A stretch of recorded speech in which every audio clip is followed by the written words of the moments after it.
ओम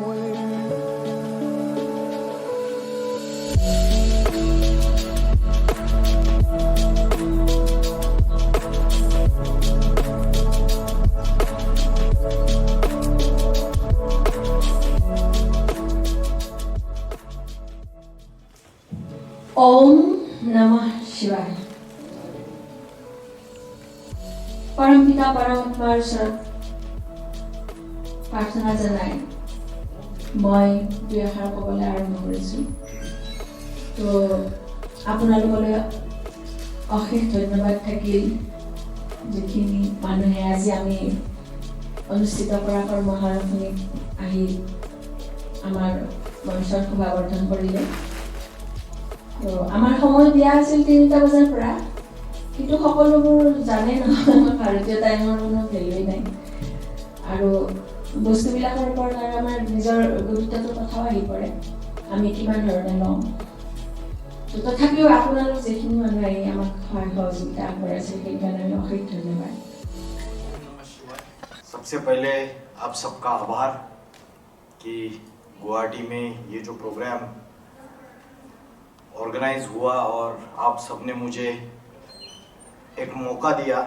आज का मेरा सब्जेक्ट है आध्यात्मिकता क्या है और सनातन धर्म का संस्थापक कौन है। तो आध्यात्मिकता का सही अर्थ क्या है? हम समझते हैं कि मंदिर में जाते हैं, हम पूजा अर्चा करते हैं, दिया जलाते हैं, भगवान को नमस्कार करते हैं और जो भी कर्मकांड करते हैं वही अध्यात्म है। मुस्लिम लोग हैं नमाज पढ़ने जाते हैं, क्रिश्चियन लोग हैं वो चर्च में जाते हैं और दूसरे जितने भी धर्म वाले हैं जैसे सिख धर्म वाले गुरुद्वारा जाते हैं, तो इसी को अध्यात्म समझ लेते हैं। वास्तविक रीत्या अध्यात्म जो है ये सिर्फ एक पूजा अर्चना नहीं है। तो आपको आध्यात्मिकता का असली अर्थ क्या है वो समझना पड़ेगा। अधि माना अंदर और आत्मा माना आत्मा के अंदर की नॉलेज। जो आत्मा के अंदर का ज्ञान है वो सही आध्यात्मिकता है। हम कभी कभी समझते हैं कि योगासन और प्राणायाम यही आध्यात्मिकता है।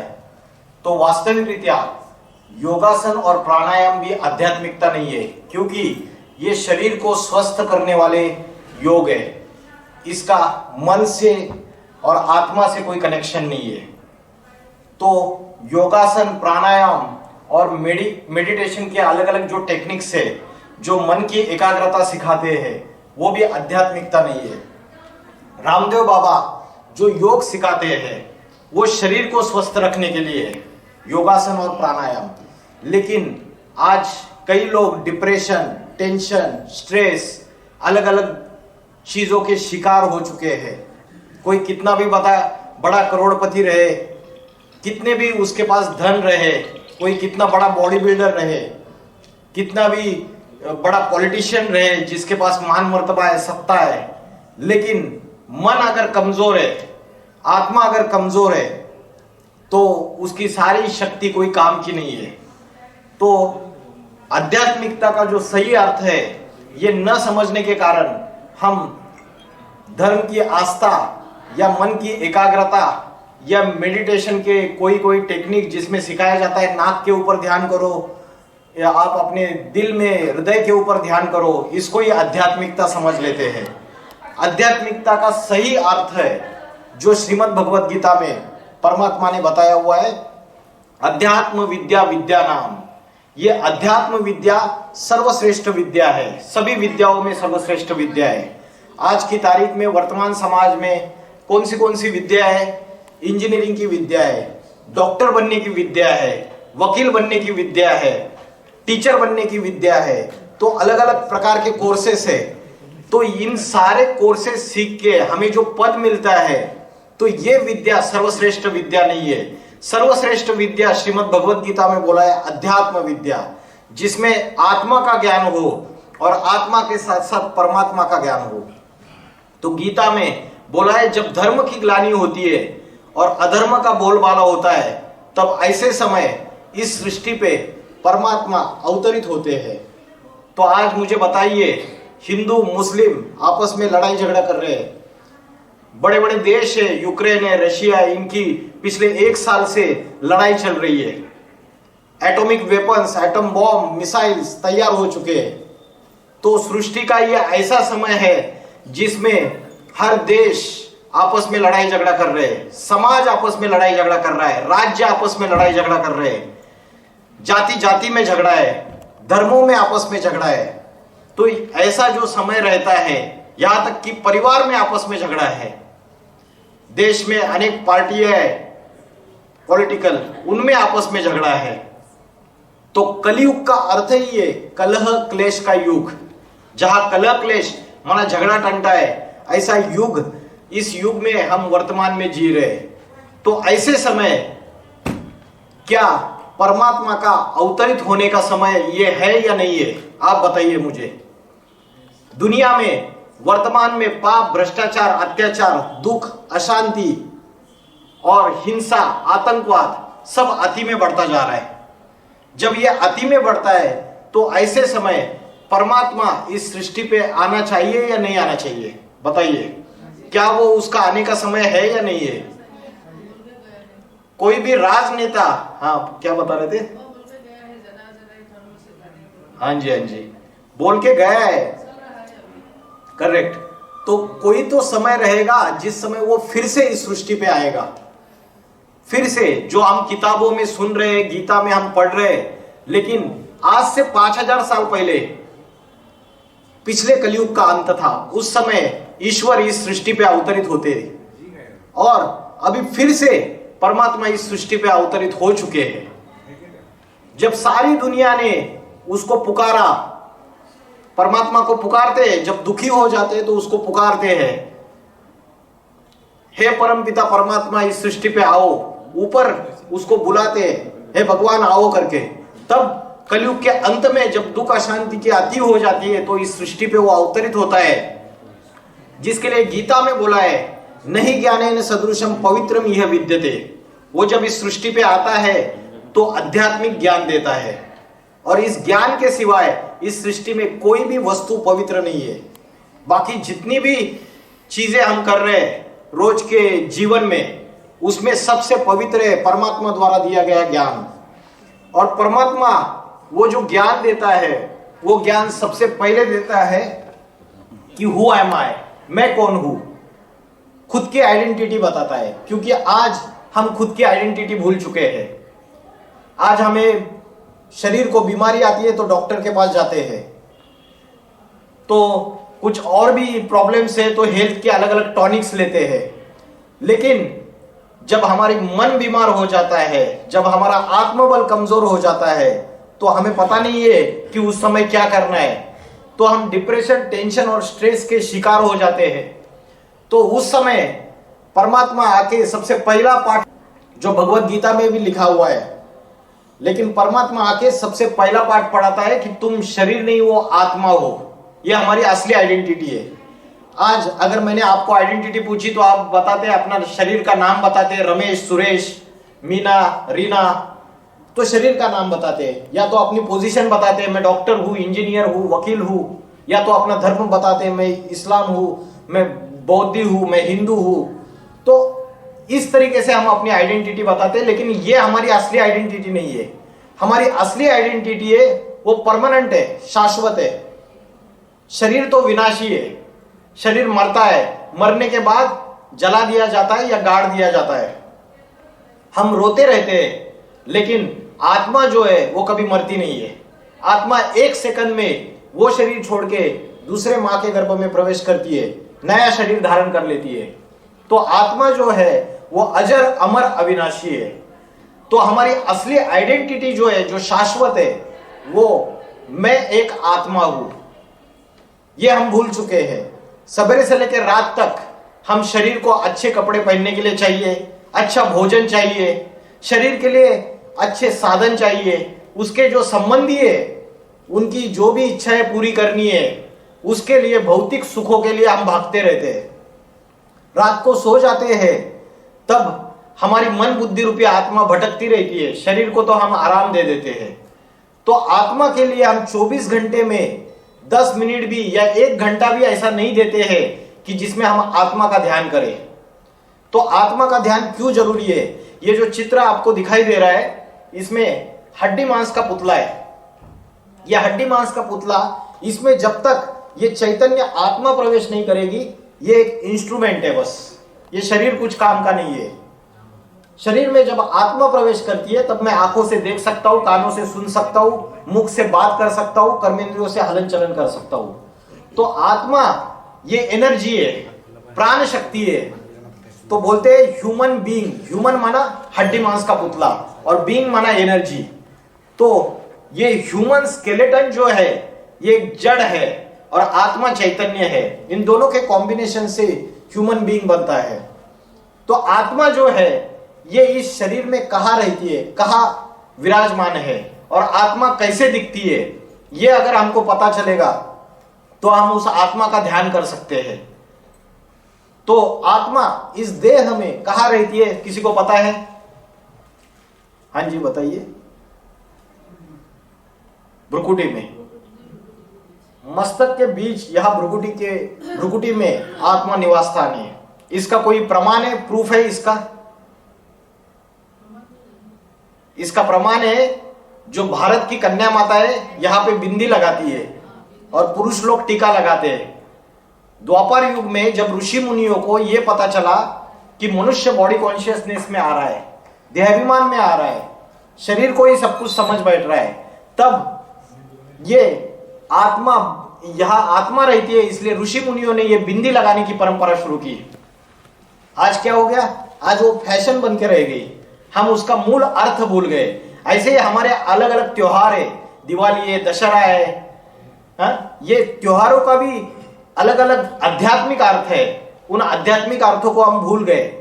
तो आत्मा जो है वो दो भ्रुकुटी के बीच में रहती है, जिसके लिए श्रीमद् भगवद गीता में बोला है भ्रूर मध्य प्राण आवेश सम्यका।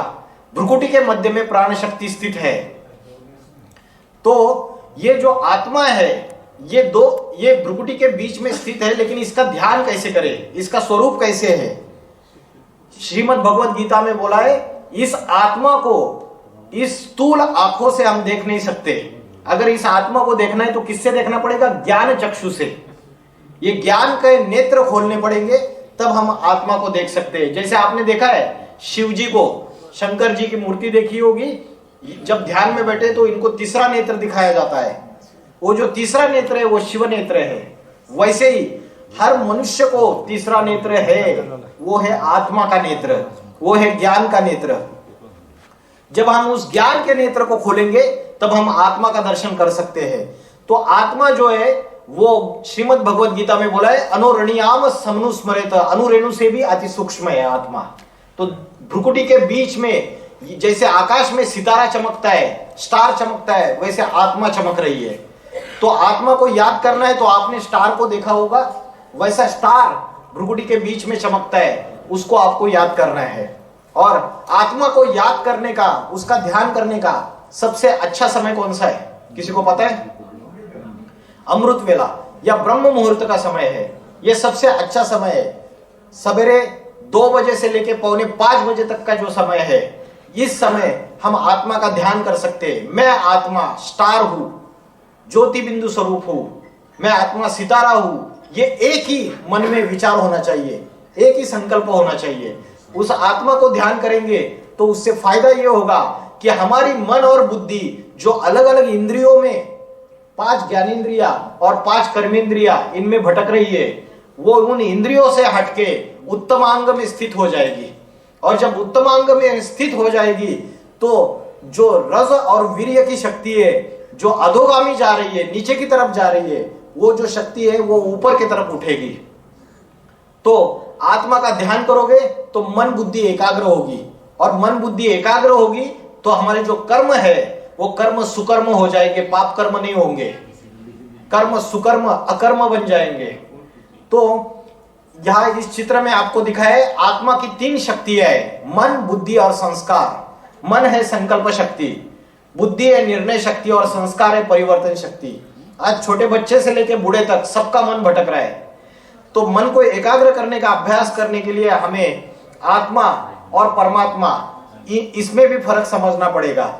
तो मैंने अभी बताया कि आत्मा दो मस्तक में, दो आंखों के बीच में, भ्रुकुटी के बीच में स्थित है। तो आत्मा ये बीज है और शरीर ये वृक्ष है। आपको अगर वृक्ष को पानी डालना है, आप कहाँ पानी डालेंगे? टहनियों को पानी डालेंगे, या फूलों को पानी डालेंगे, या फलों को पानी डालेंगे, या बीज को पानी डालेंगे? बीज को पानी डालेंगे। तो आत्मा ये बीज है, इसका ध्यान करेंगे और परमात्मा को याद करेंगे तो हमारे जितने भी जीवन की जितनी भी समस्या है, उसका सारे समस्याओं का हल आत्मा के ध्यान में समाया हुआ है।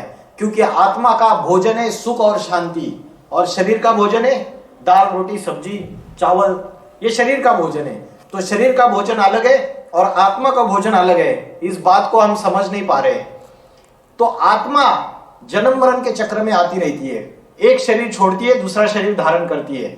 जैसे हम ये वस्त्र बदलते हैं, आज ये शर्ट पहना, कल दूसरा शर्ट पहनेंगे, वैसे आत्मा शरीर रूपी वस्त्र बदलती है। तो आत्मा जन्म मरण के चक्र में आते आते आत्मा की शक्ति क्षीण हो जाती है। जैसे मोबाइल की बैटरी है, आपने ज्यादा यूज की तो बैटरी क्या हो जाएगा? डिस्चार्ज हो जाएगा। वैसे आत्मा अनेक जन्म लेते लेते, शरीर बदलते बदलते इंद्रियों से भोग भोगती है। 5 ज्ञानेंद्रिया और 5 कर्मेंद्रिया, आंख, कान, नाक, जिह्वा, त्वचा, ये ज्ञानेंद्रिया है। और 5 कर्मेंद्रिया, गुदद्वार, मूत्रद्वार, हाथ, पैर, मुख, ये 5 कर्मेंद्रिया है। तो इन सारी इंद्रियों से आत्मा सुख भोगते भोगते आत्मा की बैटरी डिस्चार्ज होती है, नहीं होती है? होती है। तो अनेक जन्म लेते लेते आत्मा की शक्ति क्षीण हो जाती है। आत्मा की शक्ति जब क्षीण हो जाती है तो आत्मा के अंदर के आनंद, सुख, शांति, पवित्रता वो परसेंटेज में कम कम होती जाती है। जब पहली बार आत्मा ने शरीर धारण किया तब आत्मा के अंदर 100% पवित्रता, 100% शांति, 100% सुख और 100% आनंद था। अभी कलयुग के अंत में आत्मा ने तो अनेक जन्म लिए ना, तो अभी 100% पवित्रता है किसी के हाथ में, किसी के अंदर? हाथ उठाइए। 100% शांति है, 100% सुख है, 100% आनंद है। कितना रह गया? 50% या 50% से भी कम हो गया? अभी कितना हो गया? कितना परसेंटेज हो गया अंदाज से? परसेंटेज नहीं है अभी बहुत बहुत कम हो गया अभी।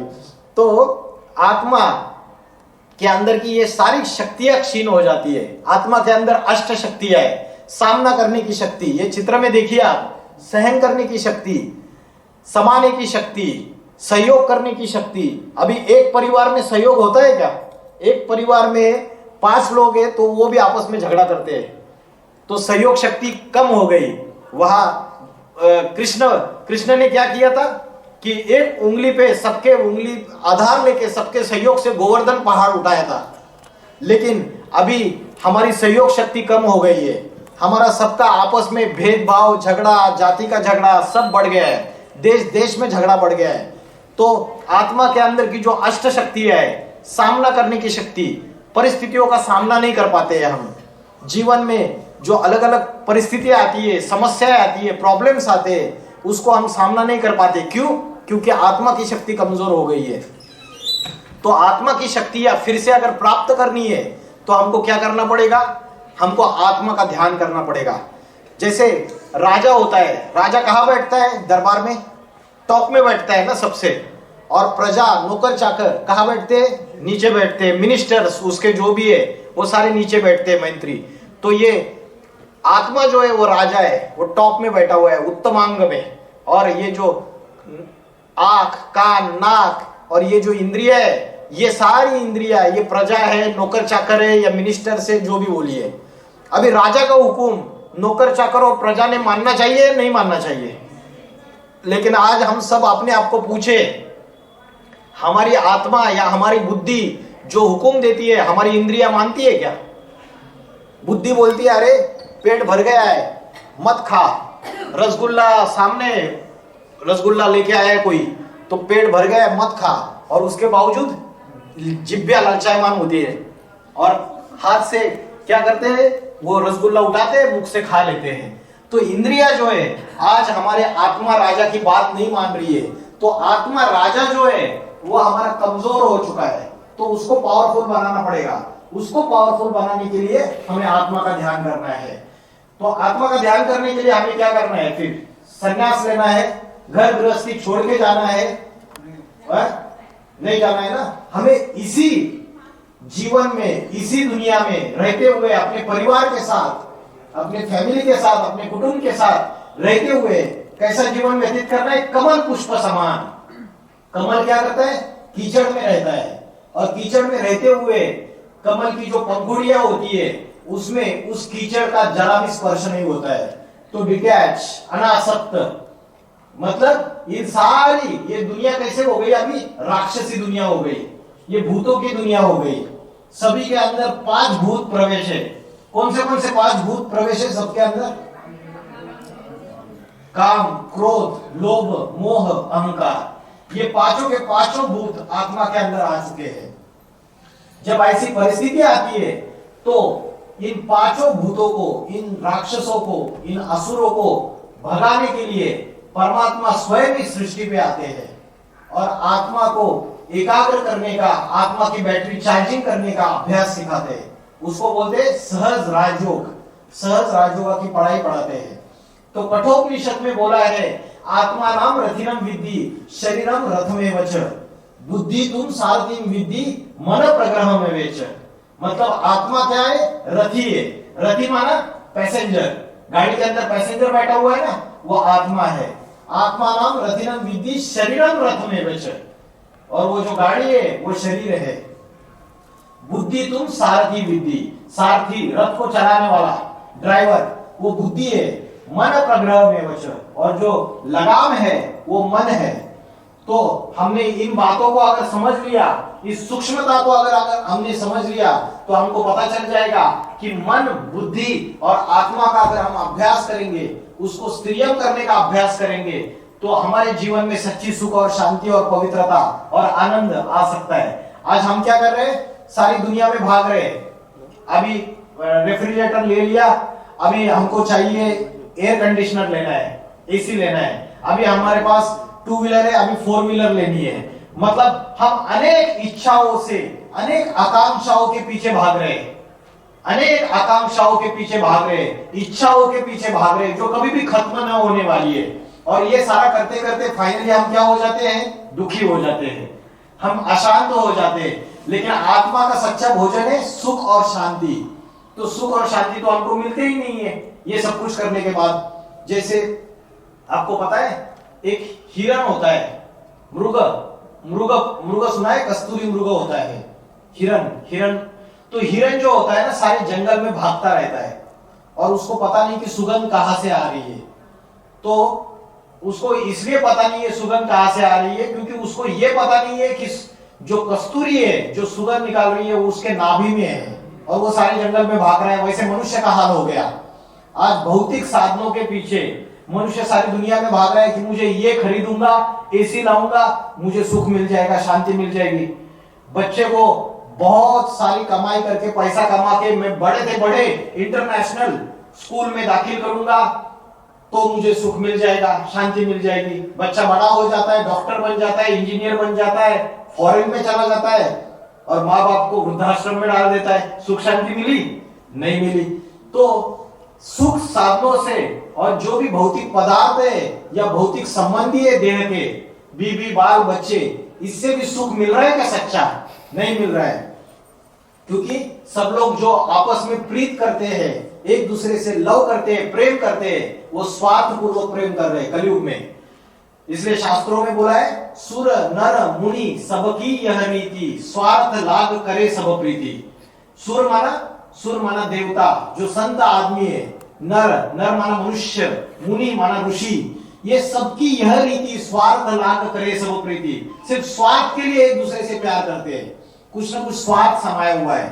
तो आत्मा जो है, इसका सही ध्यान करने से हमारे अंदर के ये 5 भूत है, काम क्रोध लोभ मोह अहंकार, ये भाग जाएंगे। तो ये जो श्रीमद् भगवद गीता में बोला है, त्रिविधस्य नरकस्य इदं द्वारम नाशनम आत्मना, काम क्रोध तथा लोभ तस्मात् एतत् त्रयं त्यजेत। ये काम माना क्या है? विषय वासना। काम माना सेक्स, लस्ट, कामना, इच्छा है। ये काम क्या है? श्रीमद् भगवद गीता में बोला है काम महाशत्रु है, ये सबसे बड़ा एनिमी है, इसको मार दो, इसको खत्म कर दो, श्रीमद् भगवद गीता में बोला है। लेकिन आज मनुष्य काम विकार के इतना आदी हो गया कि जानवर होते हैं ना, जानवर से भी बदतर हो गया, उससे भी बुरी हालत हो गई। आज हम रोज न्यूज़पेपर पढ़ते हैं, आज हम टेलीविजन देखते हैं, हम न्यूज में ऐसी चीजें सुनते हैं कि छोटे छोटे बच्चों के ऊपर बलात्कार हो जाता है।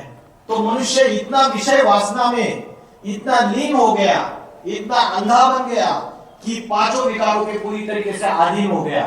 तो ये तीनों के तीनों श्रीमद् भगवद गीता में बोला है, काम, क्रोध माना गुस्सा और लोभ माना लालच, ये तीनों के तीनों नरक के द्वार है, इन तीनों को त्याग देना चाहिए।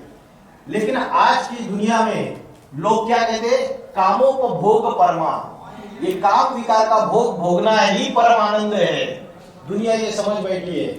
तो उसकी वजह से मनुष्य अपनी सच्ची सुख शांति को खो बैठा है, जो शाश्वत सुख शांति है उसको खो बैठा है, और क्षणभंगुर सुखों में उसी को सब कुछ समझ बैठा है। तो परमात्मा ने गीता में ये जो बताया है कि कलयुग का जो अंतिम समय है, जब दुनिया में पाप, भ्रष्टाचार, अत्याचार अति में बढ़ जाता है, तब वो इस सृष्टि पे अवतरित होता है। आज से 5000 साल पहले परमात्मा ने आके गीता ज्ञान सुनाया था, वो फिर से अभी सृष्टि पे अवतरित हुआ है और फिर से वो गीता ज्ञान सुना रहा है। ये सृष्टि चक्र आपको दिखाई दे रहा है, जिसको बोलते हैं स्वस्तिक, जो हम पूजा में, अनुष्ठान में स्वस्तिक का चिन्ह निकालते हैं। तो ये 4 युग है, सतयुग, त्रेता युग, द्वापर युग और कलयुग। जो कलयुग का अंतिम समय है 100 साल का, और सतयुग की शुरुआत है, उसको बोला जाता है संगम युग। इस संगम युग में जब पापों की अति हो जाती है, तब परमात्मा पुरानी दुनिया का विनाश और नई दुनिया सतयुग की स्थापना करने के लिए इस सृष्टि पे अवतरित होते हैं। तो परमात्मा जब इस सृष्टि पे अवतरित होते हैं, तो सारे धर्मों का ज्ञान खत्म करके एक सद्धर्म स्थापन करते हैं। कौन सा सद्धर्म स्थापन करते हैं परमात्मा आके? पता है किसी को कौन सा सद्धर्म स्थापन करते हैं?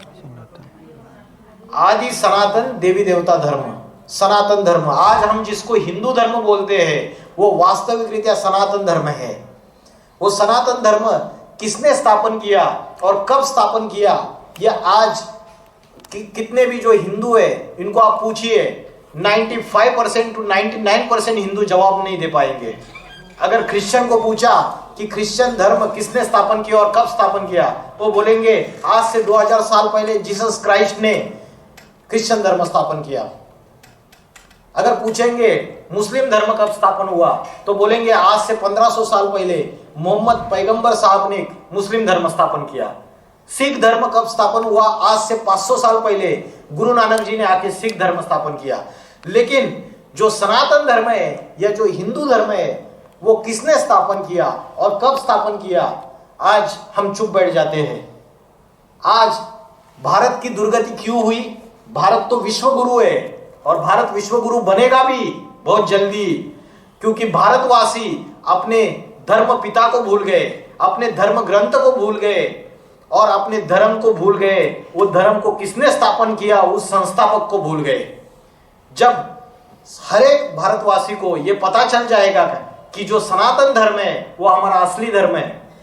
सनातन का अर्थ है अति पुराना, अति प्राचीन, और ये जो सनातन धर्म है ये स्थापन करने वाला स्वयं परमात्मा है। कौन परमात्मा? परमात्मा शिव। जो परमात्मा शिव है, जिसको क्रिश्चियन लोग गॉड करके पुकारते हैं, GOD, गॉड माना, जी माना जनरेटर, निर्माण करने वाला, स्थापना करने वाला। और हिंदू लोग क्या बोलते हैं स्थापना करने वाला? ब्रह्मा। ओ माना ऑपरेटर, GOD गॉड। ओ माना ऑपरेटर माना पालना करने वाला विष्णु, और डी माना डिस्ट्रॉयर माना विनाश करने वाला। कौन है? शंकर। तो परमात्मा शिव जो निराकार है, वो जब इस सृष्टि पे आते हैं तो त्रिमूर्ति या त्रिदेवों के द्वारा इस सृष्टि में स्थापना, पालना और विनाश का कार्य करते हैं। तो स्थापना का कार्य करते हैं ब्रह्मा के द्वारा, पालना का कार्य करते हैं शंकर के द्वारा, और विनाश का पालना का कार्य करते हैं विष्णु के द्वारा और विनाश का कार्य करते हैं शंकर के द्वारा। तो किस चीज का विनाश करते हैं और किस चीज की स्थापना करते हैं? परमात्मा आके आदि सनातन देवी देवता धर्म की स्थापना करते हैं, क्योंकि सनातन धर्म अभी इस भारत में, सारी दुनिया में प्राय लोप हो गया, पूरा खत्म नहीं हुआ है, थोड़ा बहुत बचा हुआ है। सनातन धर्म की विशेषता क्या है? कोई बताएगा कि रानी पद्मावती ने क्या किया था? जोहार कर लिया था। राजा अगर लड़ाई में मारा जाता था तो रानी जलती आग में कूद जाती थी, लेकिन परपुरुष को अपने तन को हाथ नहीं लगाने देती थी। ये सनातन धर्म की परंपरा है, क्योंकि सनातन धर्म के जो है लोग हैं वो आत्मा को मानने वाले, शरीर को मानने वाले नहीं है, क्योंकि आत्मा कभी मरती नहीं है, उनको पता है। इसलिए जन्म जन्मांतर में उसी पति का वरण करूंगी, ये भारत की नारी की पवित्रता है। लेकिन जो दूसरे धर्म आए, उन्होंने सृष्टि में व्यभिचार फैलाया, डिवोर्स, अनेक तलाक ले लो, डिवोर्स ले लो, ये दूसरे धर्म से धारणाएं आई। भारत में कभी सुना था आपने कि आज से 50 साल पहले, 100 साल पहले डिवोर्स वगैरह होता था? कभी सुना है? ये कब आया? ये अभी आया। 50 साल 60 साल में ये सारी दूसरे धर्मों की अलग अलग कुरीतियां, परंपराएं हमने धारण करना चालू कर दी, और हमारा जो सनातन धर्म है वो लोप होता गया, नष्ट होता गया। तो ये एक उदाहरण बताया सनातन धर्म की। और एक उदाहरण है कि सनातन धर्म में ऐसी परंपरा है कि घर का एक मुखिया रहता है और 70-80 लोग भी रहेंगे एक परिवार में, इकट्ठा मिलके एक चूल्हे पे खाना बनता है। एक मुखिया की बात कोई काटता नहीं है और सभी एक मुखिया की बात को सुनते हैं। तो सनातन धर्म की ये परंपरा है। आज आपको घर घर में देखेंगे 5 लोग भी ठीक से इकट्ठा नहीं रह पाते। शादी हो जाती है, बेटा और बहू अपना घर अलग कर लेते हैं। तो जो जॉइंट फैमिलीज थी आज वो न्यूक्लियर फैमिलीज में कन्वर्ट हो गई। तो सनातन धर्म प्राय लोप होता जा रहा है। तो जब ऐसा समय आता है तो आज के नेता, अभिनेता, आज के जो भी हीरो है, जिसको सेलिब्रिटीज है बॉलीवुड हॉलीवुड के, वो आके नई सृष्टि, नई दुनिया, नवयुग स्थापन नहीं करेंगे। वो आके सनातन धर्म की स्थापना नहीं करेंगे। ये तो परमात्मा शिव स्वयं इस सृष्टि पे अवतरित होता है और आदि सनातन देवी देवता धर्म की स्थापना करता है। तो ब्रह्मा, विष्णु और शंकर, इन तीनों के द्वारा ये कार्य किया जाता है। ये आपको इस चित्र में आपको कल्प वृक्ष का चित्र है। तो कल्प वृक्ष में भगवत गीता में बोला है अश्वत्थम प्राहुर्व्ययम छंदासी यस्य पर्णानि। इस श्लोक में यह बताया गया है ऊर्ध्व मूलम अधः शाखा, मतलब ये जो जड़े हैं ये ऊपर की तरफ है और जो शाखाएं, ब्रांचेस, वो अधोन्मुखी है।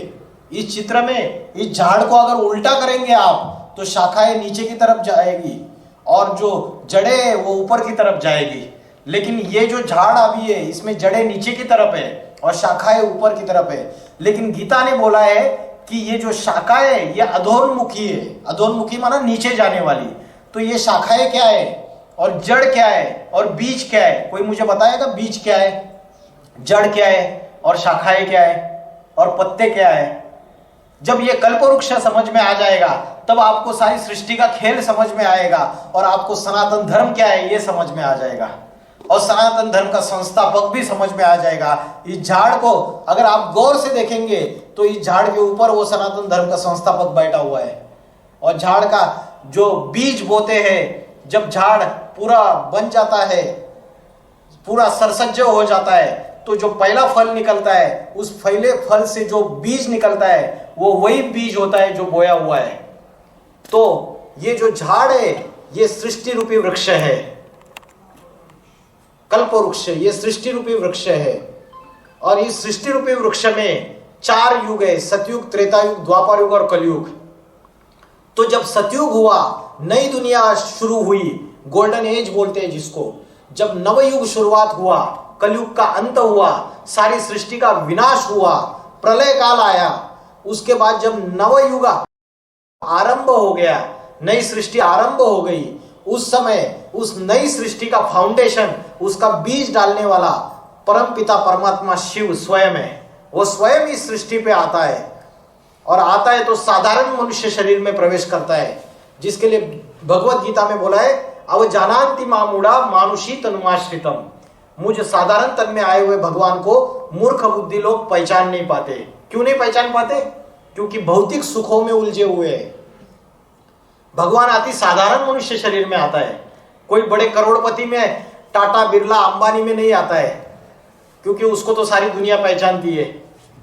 कोई बड़े बहुत रूपवान सुंदर बड़े महाराजा जैसे दिखने वाले व्यक्ति में, सुंदर रूपवान व्यक्ति में नहीं आता है। परमात्मा अति साधारण मनुष्य शरीर में आता है, इसके लिए मनुष्य उसको पहचान नहीं पाते।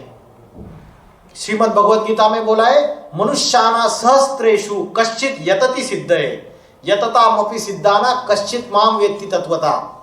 सहस्त्रों मनुष्यों में हजारों लाखों मनुष्यों में कोई थोड़े हैं जो मुझे पहचान लेते हैं, तत्व सहित जान लेते हैं। सभी नहीं जानते, कोई विरला उस परमात्मा को पहचान पाता है। तो कैसे पहचानना है परमात्मा को? अभी तो ढेर सारे सत्संग है, ढेर सारे महाराज है, ढेर सारे बाबा बन के बैठे हैं, ढेर सारी दुकानें खुली हुई है, तो हम कैसे पहचानेंगे कि भगवान कैसे आया है और किस शरीर के द्वारा कार्य कर रहा है? कैसे पहचाने? कोई बताएगा? परमात्मा आके उस साधारण मनुष्य शरीर द्वारा जो ज्ञान सुनाता है, वो ऐसा ज्ञान सुनाता है जो ज्ञान आज तक तुलसीदास, कबीरदास, सूरदास, बड़े बड़े संत महात्माएं, गुरु नानक, गौतम बुद्ध, जीसस क्राइस्ट, मोहम्मद पैगंबर, कोई भी धर्म पिता, कोई भी ऐसा ज्ञान नहीं सुना पाया, ऐसा ज्ञान आके सुनाते हैं। तो उस ज्ञान से पता चल जाता है कि ईश्वर इस सृष्टि पे अवतरित हो चुके हैं अति साधारण मनुष्य शरीर में। तो वो ऐसा ज्ञान आके सुनाता है जिसके आधार से बुद्धि में बैठ जाता है कि भगवान के सिवाय कोई हो नहीं सकता। तो परमात्मा जो है इस कल्प वृक्ष का बीज है, वो स्वयं आके ज्ञान का बीज डालता है। कौन सा ज्ञान? अध्यात्म ज्ञान, आत्मा का ज्ञान, सनातन धर्म का ज्ञान वो डालता है। और उसकी जो संस्कृति, जो संस्कार भारत में, खासकर भारत में और विश्व में लोप हो चुके हैं, उसको फिर से आत्मा के अंदर उसका संस्कार डालता है। तो ये जो तना है, ये जो वृक्ष दिख रहा है आपको, कल्प वृक्ष, इसका तना कौन है? बताएंगे कोई? तना कौन है? तना है सनातन धर्म, जिसको हम हिंदू धर्म भी बोलते हैं। और इसकी जो टहनिया है, ये टहनिया कौन सी है? कोई बताएगा टहनिया कौन सी है? ब्रांचेस, इसकी टहनिया है अलग अलग धर्म।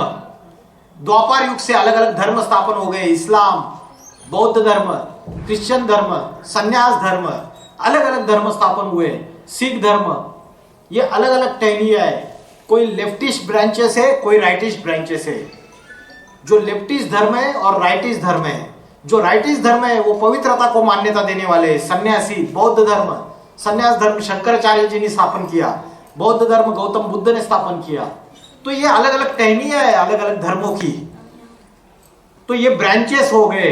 ब्रांचेस, कोई एक संस्था रहती है तो उसके ब्रांचेस पहले होते हैं या बाद में खुलते हैं? संस्था के जो ब्रांचेस होते हैं वो बाद में खुलते हैं या पहले होते हैं? बाद में खुलते हैं। वैसे ये जो झाड़ है, इसका तना जो है सनातन धर्म या हिंदू धर्म को हो, ये शुरू से है। जब तना ऊपर ऊपर चला गया, बाद में पहली ब्रांच खुली इस्लाम।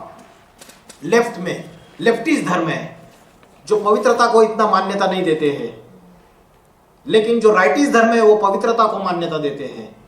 और राइटिस्ट में दूसरी ब्रांच खुली 2250 साल पहले, बौद्ध धर्म स्थापन हो गया। फिर उसके बाद क्रिश्चियन धर्म स्थापन हो गया आज से 2000 साल पहले। तो ये ब्रांचेस बढ़ती गई और जो आज क्रिश्चियनिटी को मानने वाले 250-300 करोड़ लोग हैं, तो वो सारे क्या हो गए? उस ब्रांच के पत्ते हो गए। समझ रहे हैं? वो जो डाली है पेड़ की, उसके पत्ते हो गए। और फिर जो मुस्लिम धर्म को मानने वाली आत्माएं 150 करोड़, वो उसकी डाली के पत्ते हो गए। जो बौद्ध धर्म को मानने वाले वो उस डाली के पत्ते हो गए। तो ये सारे धर्म बाद में आए और इस सारे धर्मों का जो बीज है वो स्वयं परमपिता परमात्मा शिव है। वो संगम युग में आके ज्ञान का बीज बोता है और उसके बाद ये सनातन धर्म स्थापन हो जाता है। तो ये सनातन धर्म का जो संस्थापक है, तो आपको इस झाड़ के ऊपर आपको एक पृथ्वी का चित्र दिखाई दे रहा है और ये पृथ्वी में विनाश ज्वाला लगी हुई है। आपने देखा दो बिल्ले आपस में लड़ रहे हैं। ये दो बिल्ले जो है ये अहंकार से पोषित है और साइंस का घमंड है इनके अंदर। और ये जो दो बिल्ले वो है अमेरिका और रशिया। ये अमेरिका और रशिया में आज के पास, इन दोनों देशों के पास जितने न्यूक्लियर वेपन्स है, जितने मिसाइल्स है, जितने एटम बॉम्ब है, वो किसी भी देश के पास नहीं है। और ये जो विनाश के एटम बॉम्ब बना के रखे, ये हमारी घर के सजावट के लिए नहीं बनाए, ये इस सृष्टि का विनाश करने के लिए बनाए हुए। और 1945 में पहला हिरोशिमा नागासाकी के ऊपर एटम बॉम्ब का विस्फोट हुआ और लाखों लोगों की मौत हो गई। आज भी उसके परिणाम उनकी पीढ़ियां सहन कर रही है। तो परमात्मा जब इस सृष्टि पे आता है तो ये सारे विनाश के जितने भी साधन हैं, ये मनुष्य अपनी तीखी बुद्धि से, अपने साइंस के घमंड से तैयार कर लेता है। और वो सारे विनाश के साधन मनुष्य के विनाश के लिए तैयार बैठे हुए हैं।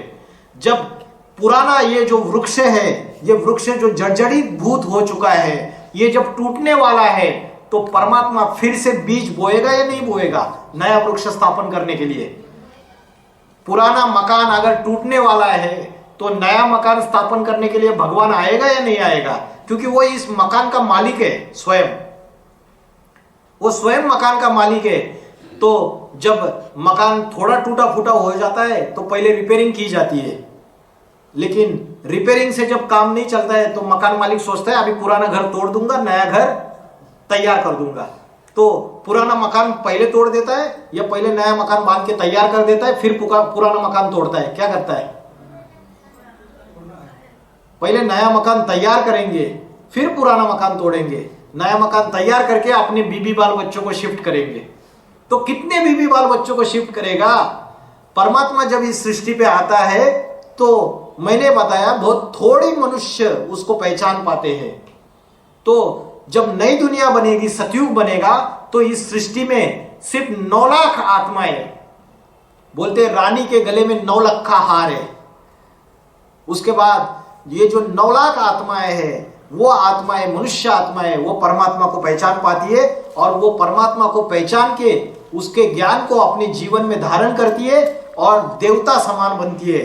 तो आज अलग अलग पढ़ाई पढ़ाई जा रही है, इंजीनियरिंग, डॉक्टर, वकील की, लेकिन परमात्मा जो देवों का देव महादेव शिव शंकर भोलेनाथ है, वो आके मनुष्य से देवता बनने की पढ़ाई पढ़ाता है। कौन सी पढ़ाई पढ़ाता है? मनुष्य से देवता बनने की, नर से नारायण बनने की, नारी से लक्ष्मी बनने की।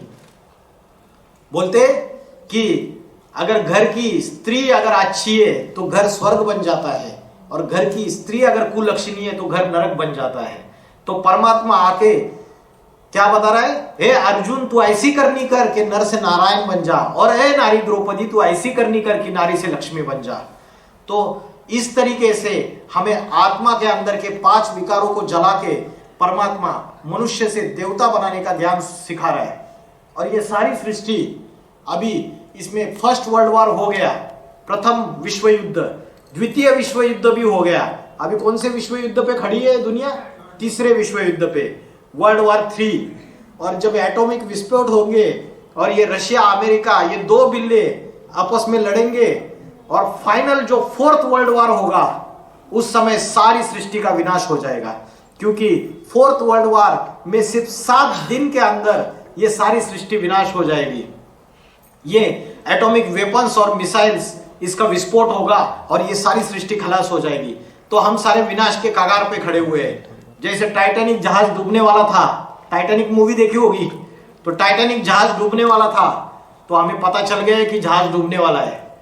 अभी हमारे हाथ में कि जहाज डूबने वाला है तो हमें बचने का प्रयास करना है या नहीं। जो आने वाली नई दुनिया है, जो परमात्मा के स्थापन करना है, उस दुनिया में अगर हमको जाना है तो हमको राजयोगा की पढ़ाई पढ़नी है, आत्मा का ज्ञान अपने जीवन में धारण करना है और विषय विकारों को भगाना है। तो आज की दुनिया में क्या हो रहा है कि ये विनाश के सारे साधन खड़े हुए तैयार है पूरी तरीके से, और आज की दुनिया में शांति लाने के लिए, सुख लाने के लिए, शांति लाने के लिए अहिंसा सम्मेलन कर रहे हैं। विश्व शांति के अहिंसा सम्मेलन, पीस कॉन्फ्रेंस किए जा रहे हैं। वर्ल्ड पीस कॉन्फ्रेंस करते हैं, लेकिन क्या अहिंसा सम्मेलन करके, वर्ल्ड पीस कॉन्फ्रेंस करके, शांति सम्मेलन करके क्या शांति स्थापन हो पा रही है? कुछ नहीं हो पा रहा है। तो स्वयं परमात्मा आके ही इस सृष्टि का परिवर्तन कर सकता है, जिसके लिए श्रीमद् भगवद गीता में बोला है जगत विपरिवर्तते। क्या बोला है? मया अध्यक्षेन प्रकृति सूयते स चराचरम।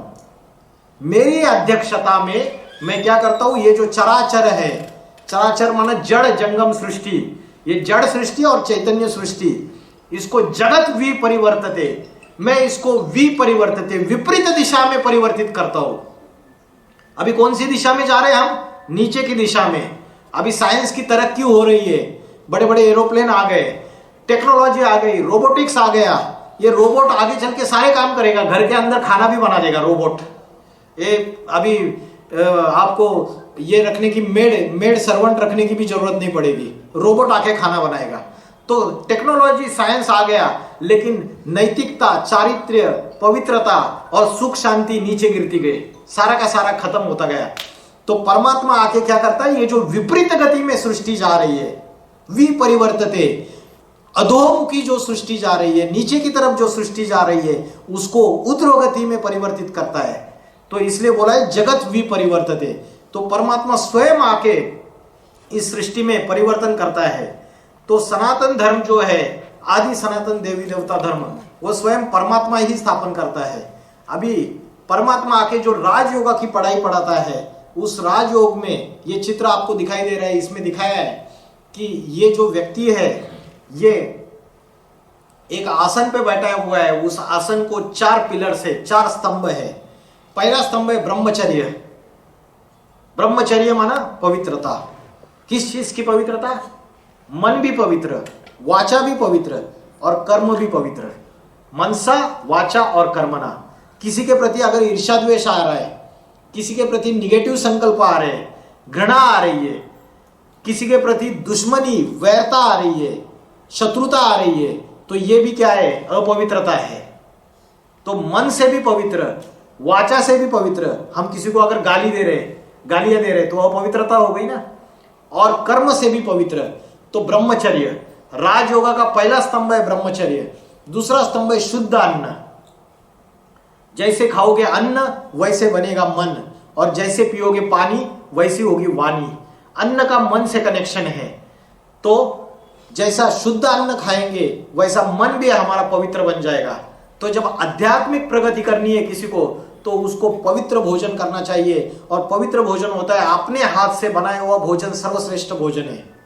या तो अपनी माँ के हाथ का, या अगर किसी की शादी हुई है तो पत्नी के हाथ का भोजन वो खा सकता है। लेकिन जो बाहर की दुनिया में, होटल में, रेस्टोरेंट्स में, और जो भी बाहर की दुनिया में जो खाना मिलता है, वो आपके वहाँ वो कौन सा नशा करते हैं और आपको चटपटा खाना बना के खिलाते हैं, तो उससे आपकी मन बुद्धि के ऊपर गलत असर होगा। खाना बनाने वाले के ऊपर भी मन बुद्धि की पवित्रता निर्भर है। तो दूसरा है शुद्ध अन्न, और तीसरा है दैवी गुण। मनुष्य के अंदर दैवी गुण होने चाहिए। कम बोलो, मीठा बोलो, धीरे बोलो, ये दैवी गुण है। फिर और भी क्या दैवी गुण है? दैवी गुणों का राजा है सहनशीलता। जीवन में कितनी भी समस्या है, परिवार में कितनी भी समस्या है, हमको सहनशीलता धारण करनी चाहिए।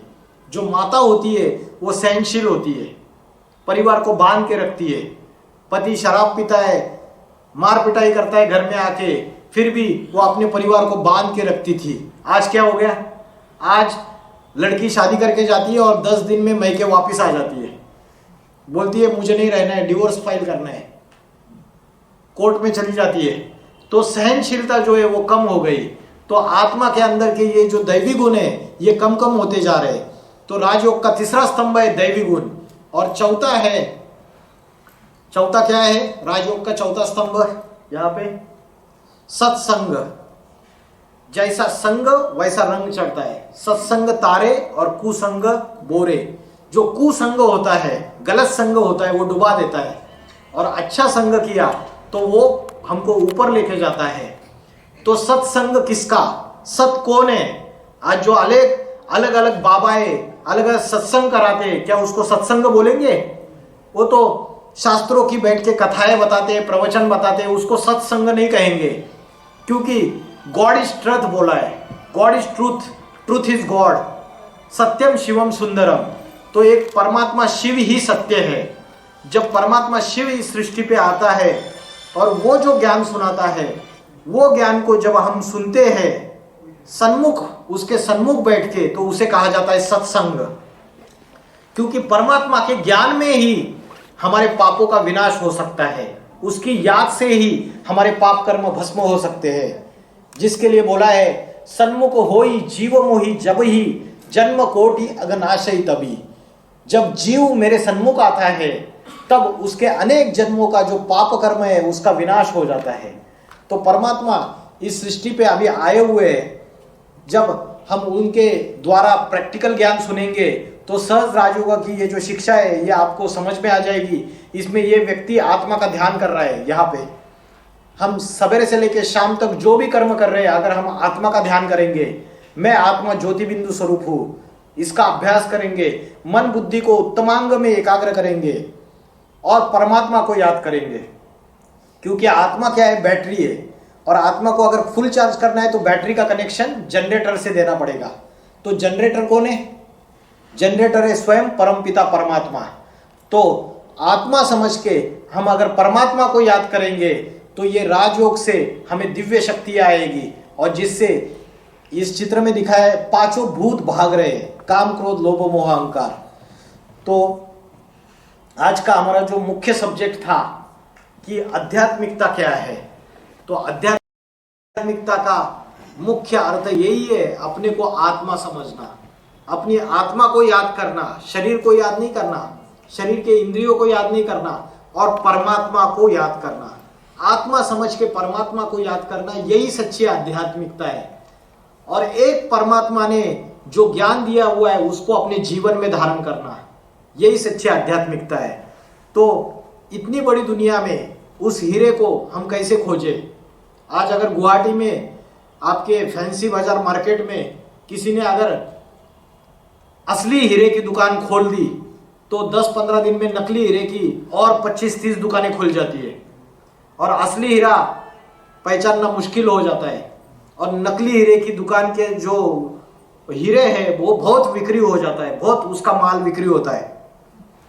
तो कलयुग का ये समय है, इस समय ये असली हीरा जो परमात्मा है वो सृष्टि में अवतरित हो चुका है, उसको पहचानने का समय है। वो ब्रह्मा के द्वारा स्थापना का कार्य करता है, और शंकर के द्वारा इस राक्षसी सृष्टि का, असुरी सृष्टि का, मनुष्य के अंदर के 5 विकारों का विनाश करता है। तो जो शंकर है वही शिव शंकर भोलेनाथ, वो सनातन धर्म का धर्म पिता है, जिसके लिए शंकर को क्या बोला है? श्रीमद् भगवद गीता में बोला है तुम आदिदेव पुरुषा पुराना, तू इस सारी सृष्टि का आदिदेव है, तू सबसे पुराना पुरातन पुरुष है। तो आदिदेव जो सृष्टि का है, जो इस सारी सृष्टि का जगन्नाथ है, विश्वनाथ है, अमरनाथ है, वही वास्तविक रीत्या सनातन धर्म का असली संस्थापक है। तो सब सारी दुनिया बोलती है शिव शंकर भोलेनाथ, तो दुनिया को ये पता नहीं है जो शिव है वो अलग है और शंकर जो है वो अलग है। शिव निराकार है, ज्योति बिंदु स्वरूप है, वो निराकार सूरज चांद सितारों से परे परम धाम ब्रह्मलोक आत्मलोक का रहने वाला है।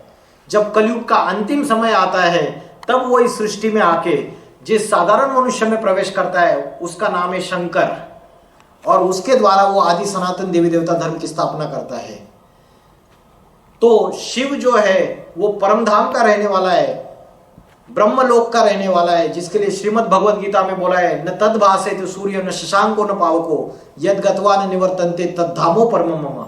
जहां चंद्र सूर्य तारों की रोशनी नहीं पहुंच सकती वहां का मैं रहने वाला हूं, उस परम धाम का मैं रहने वाला हूं।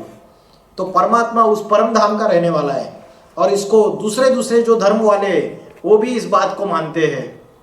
इस चित्र में आप देख सकते हैं जो क्रिश्चियन लोग हैं उसमें जीसस क्राइस्ट उंगली ऊपर कर देते हैं, बोलते हैं गॉड इज लाइट, उंगली ऊपर कर देते हैं। Supreme soul lives in the supreme abode, परमात्मा परम धाम का रहने वाला है। मोहम्मद पैगंबर बोलते हैं खुदा फर्श का नहीं खुदा अर्श का रहने वाला है। गुरु नानक बोलते हैं एक ओंकार निराकार अकाल मूर्त है, उंगली ऊपर कर देते हैं। तो ये जितने भी धर्म पिता है उन सब ने उस परमात्मा की तरफ इशारा दे दिया। वो निराकार परमात्मा शिव, जिसकी यादगार में जो हिंदू लोग हैं या सनातन धर्म वाले लोग हैं वो शिवलिंग की पूजा करते हैं। जो 12 ज्योतिर्लिंग है, 12 ज्योतिर्लिंगों में जो शिवलिंग की पूजा होती है वो शिवलिंग का आकार ऐसे क्यों है? जितने भी हिंदुओं के देवी देवता है उनको हाथ कान नाक पैर मनुष्य जैसा है। राम है, कृष्ण है, इंद्र देवता है, वरुण देवता है, जितने भी सरस्वती माता है, सरस्वती देवी है, दुर्गा देवी है, इनको हाथ कान नाक पैर मनुष्य जैसा है। लेकिन एक शिवलिंग जो है, जो मंदिर के मध्यवर्ती स्थान में रखते हैं, उसका आकार ऐसे क्यों है? कोई बताएगा? उसका आकार इसलिए ऐसा, शिवलिंग का आकार ऐसे बना है क्योंकि परमात्मा निराकार ज्योति स्वरूप है, शिव ज्योति स्वरूप है। उस ज्योति स्वरूप की पूजा शिवलिंग के रूप में होती है। वो निराकार जब इस सृष्टि पे साकार में आता है तो शंकर की मूर्ति की पूजा होती है।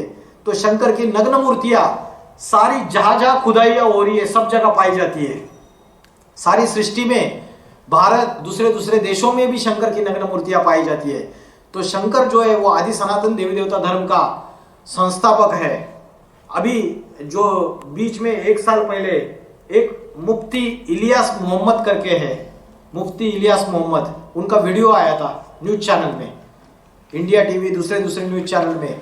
उन्होंने ये बताया कि जो शंकर है वही आदम है। उन्होंने क्या बताया? शंकर ही आदम है और शंकर ही हमारा प्रथम पैगंबर है और शंकर ही इस सारी सृष्टि का पिता है। तो बोलते हैं कि शंकर ही प्रथम पैगंबर है, शंकर ही स्वयं इस सृष्टि का संस्थापक है, सारी सृष्टि का, सनातन धर्म का। तो एक मुस्लिम मुफ्ती ने यह बात कही है। इससे साबित होता है कि ये सारी सृष्टि जिससे निकली हुई है, जिस एक बीज से निकली हुई है, वही सृष्टि का माता पिता है। इसके लिए हम बोलते हैं त्वमेव माता च पिता त्वमेव, तू ही सृष्टि की माता है, तो ही पिता है। तो इसलिए शंकर को अर्धनारीश्वर के रूप में दिखाई देते हैं। जगतम वंदे पार्वती परमेश्वरु, तो अर्धनारीश्वर के रूप में दिखाया हुआ है। पिता भी और माता भी, दोनों का रूप इसमें समाया हुआ है। तो आध्यात्मिकता और सनातन धर्म का संस्थापक कौन, इसके बारे में मुझे आज बताने के लिए जो अवसर दिया, इसके लिए मैं धन्यवाद सभी का, और सभी ने शांतिपूर्वक सुना, इसके लिए भी धन्यवाद। मैं रुकता हूँ। हम 3 मिनट के लिए हम सब लोग आत्मा का ध्यान करेंगे, आंखें खुली रखेंगे और मन में एक ही विचार करेंगे कि मैं आत्मा ज्योति बिंदु स्वरूप हूँ, स्टार हूँ। जैसे आकाश में तारा चमकता है, सितारा, वैसे सितारा चमक रहा है, ऐसे याद करना है। मन के अंदर कोई दूसरे विचार नहीं लाने हैं।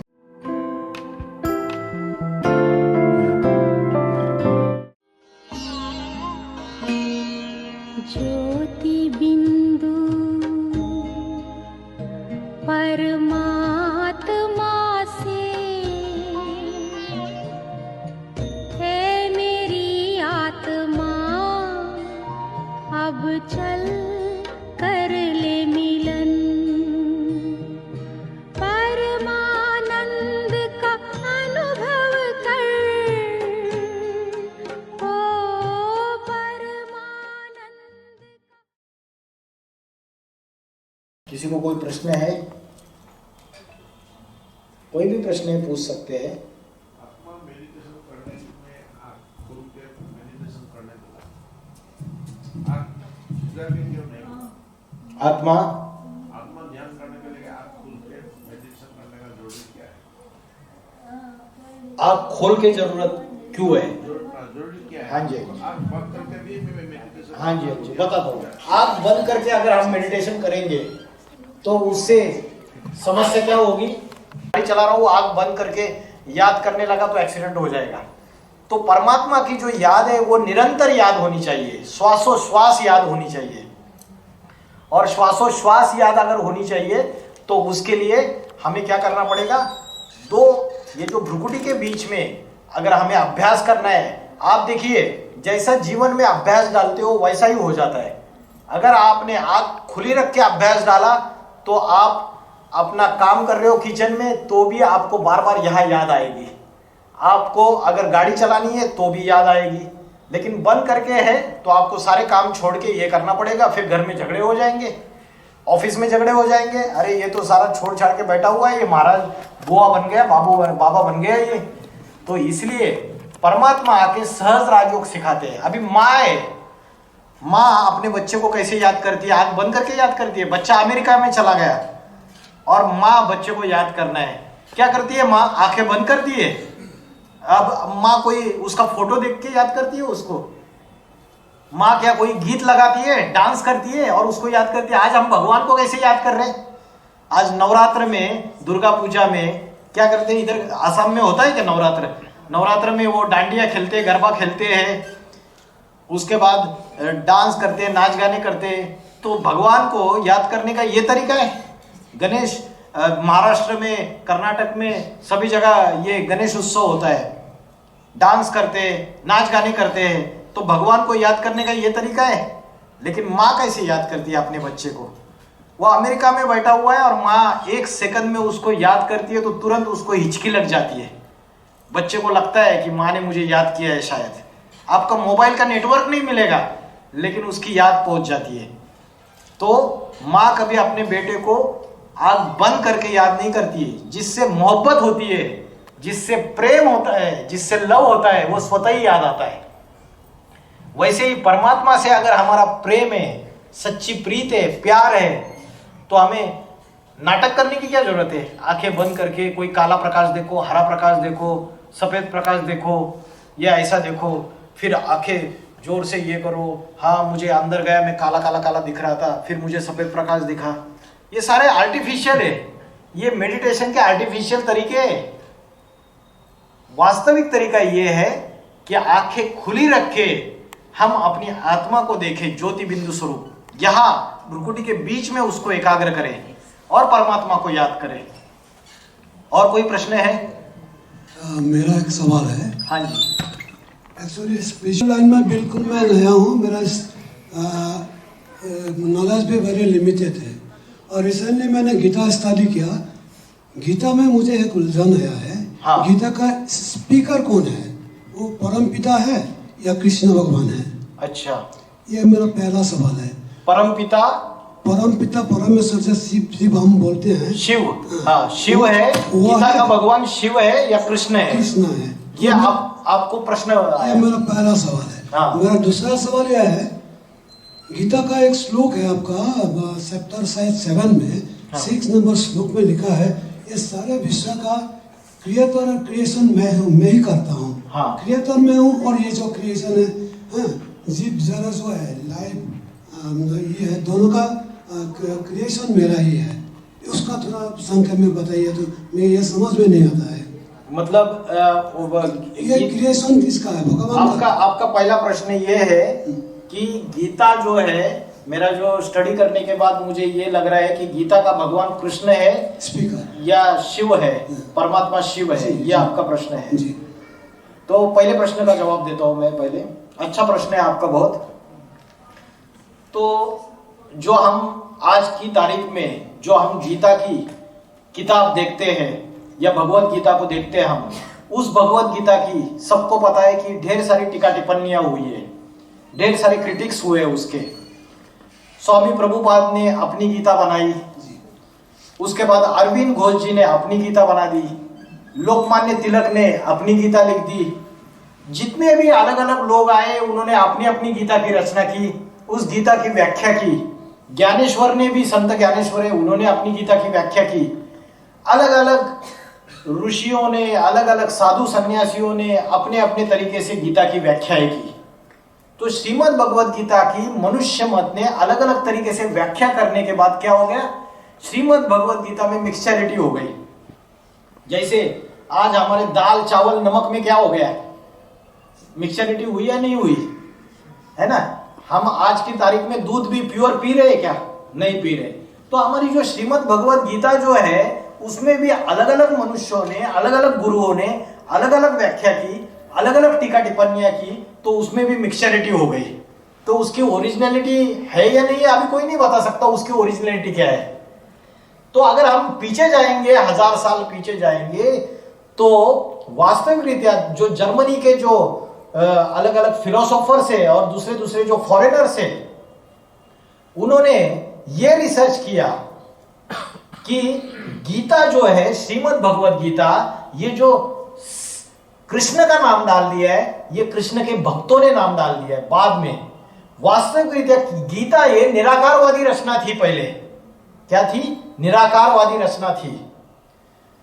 तो कृष्ण तो साकार है, कृष्ण तो हमारे तुम्हारे जैसे जन्म मरण के चक्र में आता है। कृष्ण का जन्म भी दिखाया है, कृष्ण जन्माष्टमी मनाते हैं, और कृष्ण की मृत्यु भी दिखाई हुई है।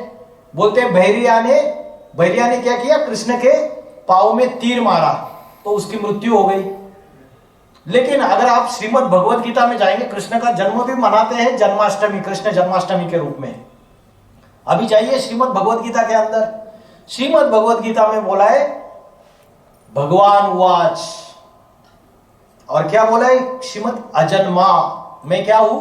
अजन्मा। अजोपि सन व्ययात्मा भूता नामीश्वरोपि सन।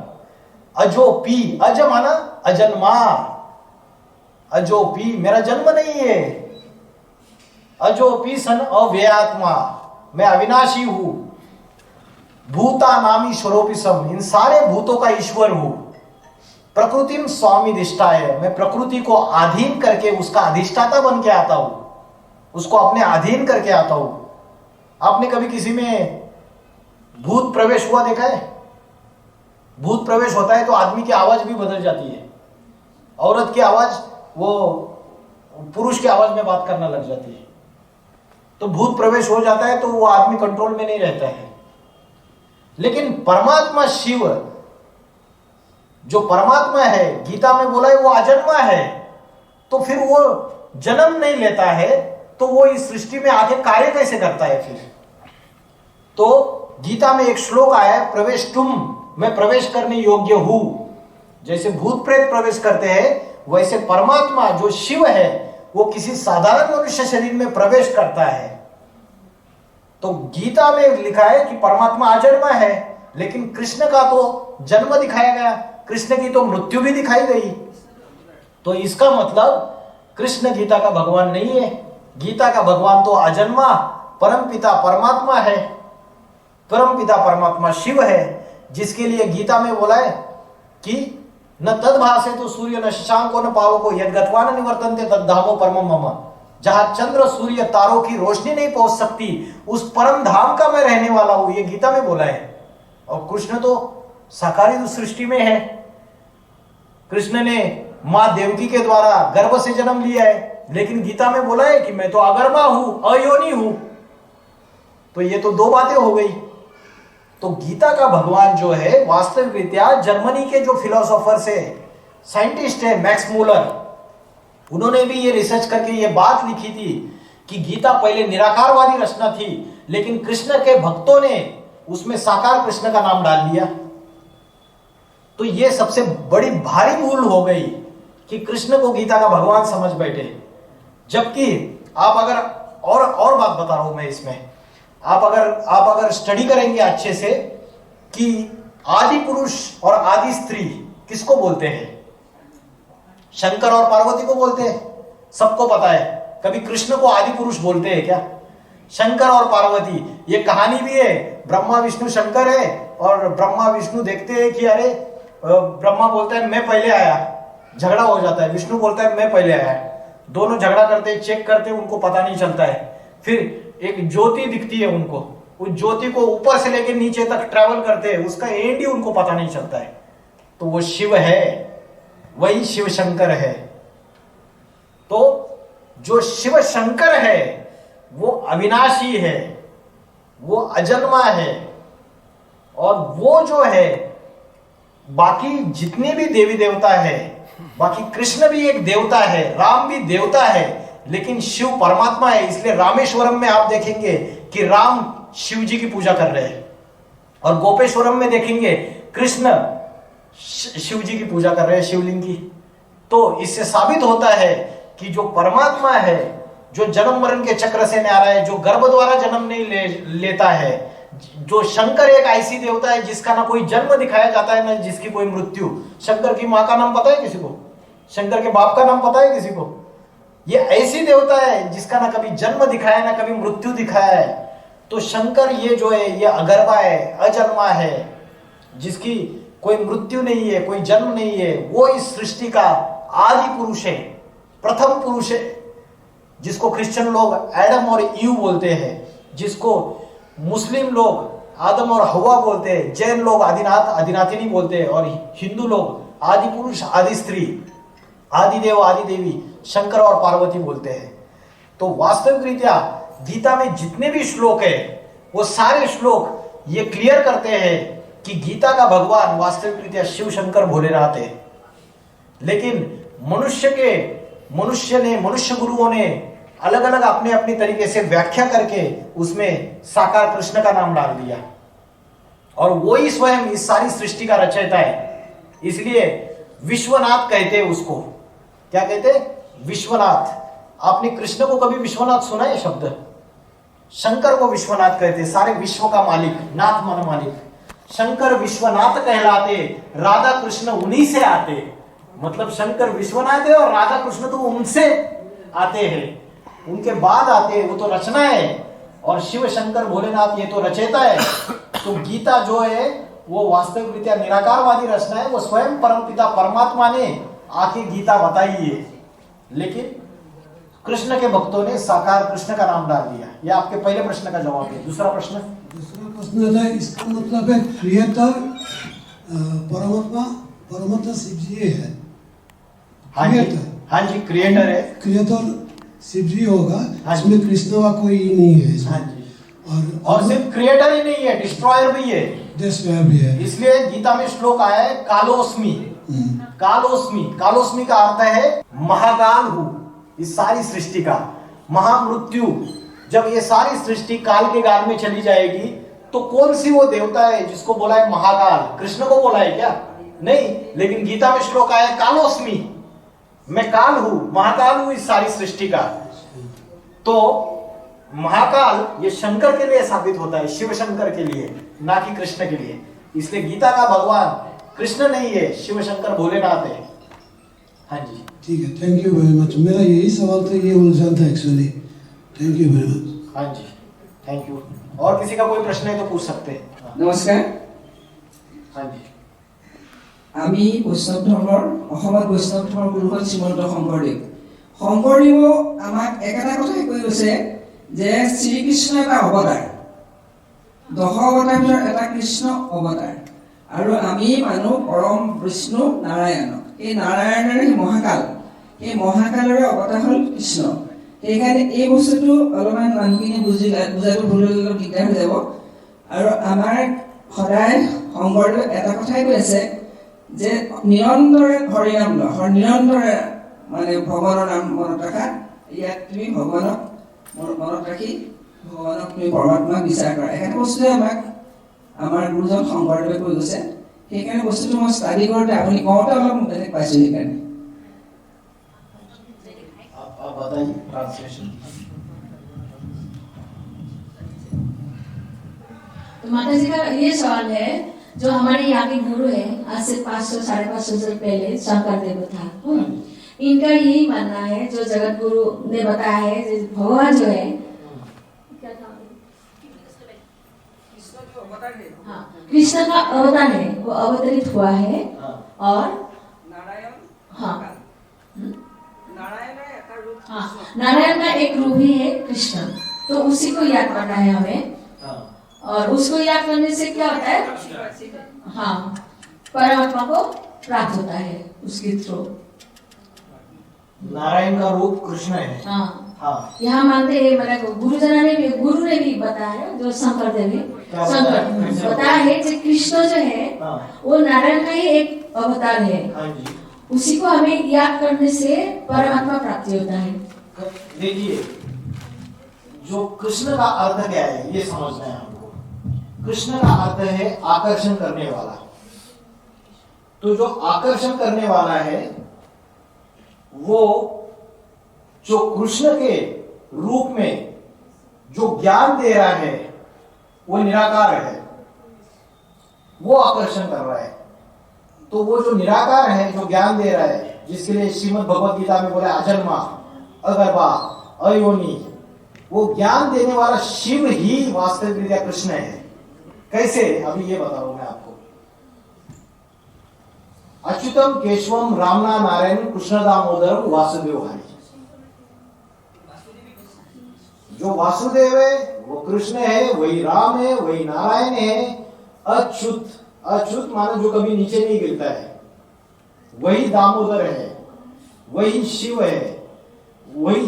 तो एक ही पर्सनैलिटी है, लेकिन उसको अलग अलग नामों से पुकारा गया है।